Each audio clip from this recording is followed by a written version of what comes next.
Hey, what's up, everyone? I wanted to do a video on creatine, creatine, however you want to say it. Creatine is one of those things that it's been researched more than almost any supplement out there, besides caffeine. Caffeine and creatine, I think, are the top two. But there's a lot of myths about it. There's a lot of things that people don't understand about it and what it does. Basically, it creates energy and converts ATP for your muscles. So it is naturally produced in your liver, kidneys, and your pancreas, believe it or not. And you get it from naturally from meats, fish, steak, stuff like that. You know what I mean?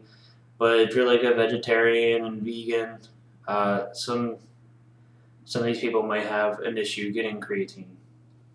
So there's a lot of different types. Like I was taking this one, the best by BPI, and this one is, I mean, it's not a bad one. It has a lot of different types. Now, there is a lot of things that people need to look at because there's, of course, regular creatine monohydrate. That's just pure creatine. And then you have all these other ones, creatine alkaline, you have creatine AKG, you have phosphate, you have magnepower, anhydrous. I mean, there's just tons. And the reason they keep making different types is because they're trying to find ways for the body to better absorb creatine. Because some people have problems with digesting creatine, believe it or not. The creatine is sometimes causing bloating on people and stuff like that. I don't have this issue. Um, that's why I went back to just using the Body Tech, just pure 100% creatine, and I get flavor just so I don't have to mix it with anything else, just water. But I like just regular creatine. It doesn't bloat me. I'm drinking some right now, actually, and it works for me. You know what I mean? This creatine monohydrate is just scientifically still proven to be the best one, no matter what. But I mean, it's not the best for everyone, especially if you're getting a lot of bloating effects and stuff like that, because creatine basically picks up the water molecules in your body, and then when it's absorbed, it goes to your muscles and stuff like that. But in order to have it effective on your body, you have to realize that if it is causing bloating and you're getting some problems while taking regular creatine monohydrate, which is still scientifically the best one, because your body naturally knows how to produce it and where to take it and everything. But you need to also try other ones. You know what I mean? So they might not be as effective, but at least you're getting still some creatine in your body extra to help with building muscle. It's even been shown in science that people that take creatine are leaner and have more muscle mass. It's just people are usually healthier that take creatine. I mean, there's so much science behind creatine, and people think it's like a steroid and stuff like that. That's all crap. It's garbage. But what you should start with, like a lot of people like Alkaline kind of creatine. You know what I mean? That works good, and basically all they're doing with all these different ones is adding a bond. Like some of them, there's even like a newer one, creatine magnesium chelate, I think it is, and that one supposedly digests faster and gets absorbed quicker through the bloodstream and stuff like that. But does it work better? Science still shows that creatine monohydrate is still the king, no matter what. But if it works for you, like say you do get bloating from creatine monohydrate, which is not good because it's going to make you feel sick sometimes. So it all depends on which one you like. You have to test them out yourself. I always usually suggest to people, like clients and people, that I say start with creatine monohydrate. Try it. If it does give you some issues, then go with another one, and always get like the smaller cans of each one. Um, the Crealkaline ones are usually a lot of people like them better because they don't give you all the bloating and stuff like that, which is good. And that's a big one for a lot of people. And so Crealkaline is a form of creatine that contains a slightly alkaline powder, of course, such as bicarbonate.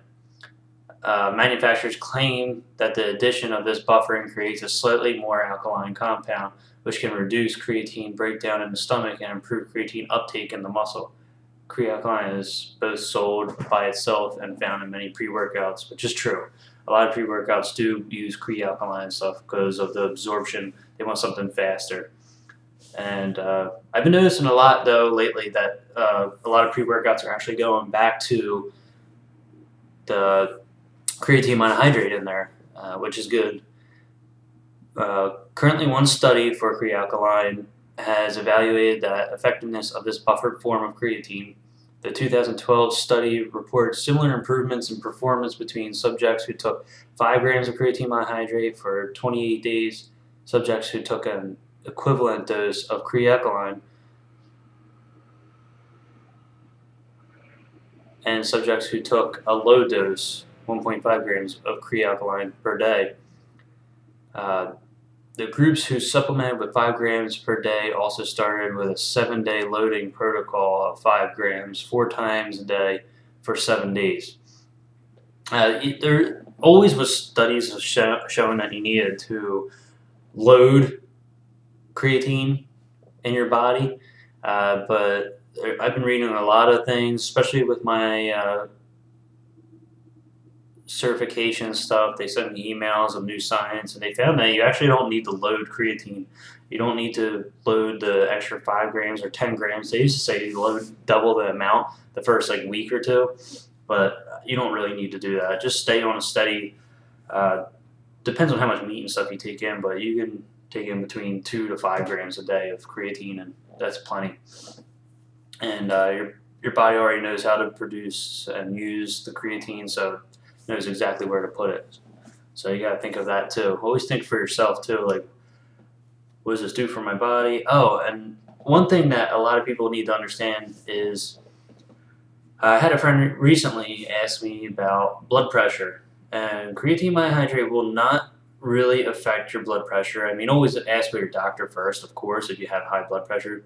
But creatine monohydrate has found that if you are taking lots of it, it can cause hypertension, which could cause your blood pressure to spike more, which is not a good thing. You know what I mean?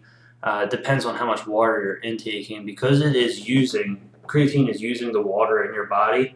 You need to intake more water, and this is just even normally for normal people. You need to Everyone just needs to take in more water when they're taking creatine because you will get dehydrated because it's taking the water from other sources in your body and putting it to where your muscles are. So in order to quench the rest of your body, you need to intake more water. The best thing to do if you are having high blood pressure, take like 2 to 2.5 grams a day instead of the 5, and that should be plenty as long as you're eating meats and stuff like that. And drink extra water so you don't get all that tension in your blood system. So that's a precaution, and I think you should definitely try sticking with that instead of going with the higher dose of 5 grams a day. Um, but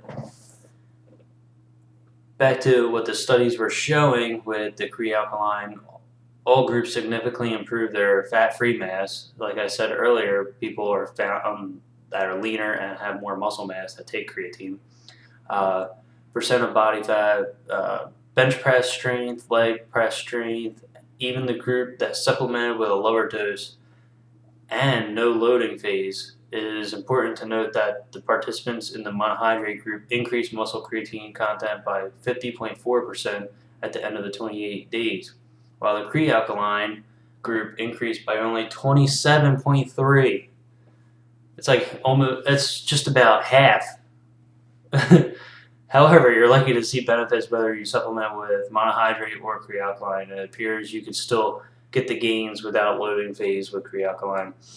Uh, this is a huge thing because it's showing that creatine monohydrate, no matter what, I could read every study to you that there is, and creatine monohydrate always wins. But if you have stomach issues, like I said, Crealkaline is actually good. I mean, it doesn't get into the body as well as they thought, but it does help absorb with not giving you the bloat, which is a big key for a lot of people that bloat. I mean, I feel like it's a lot of people with slower metabolisms, believe it or not. I have met a couple of people that are ectomorphs and had bloating, they said. So then when they say that to me, I go, okay, I'll try something either like a blend of all of them, like the Best Creatine by BPI Sports, and maybe that would be good because you get a blend of everything, and it'll help. Or just go with a Crealkaline to help. I mean, like I said, I just use the BodyTech 100% pure creatine. But I think that's all really I need to clear up about creatine. I mean, there is tons of articles I could read to you or even bring up on here, but I mean, all you have to do really is type in Google which forms of creatine are the best, and you'll find tons of different science evidence showing that creatine monohydrate is the king. If you have questions or anything that you need to understand more that I didn't cover about creatine, no, it's not a steroid, by the way. it's something naturally that's built in your body. But just let me know if you need anything. Comment below. I can answer anything that you need.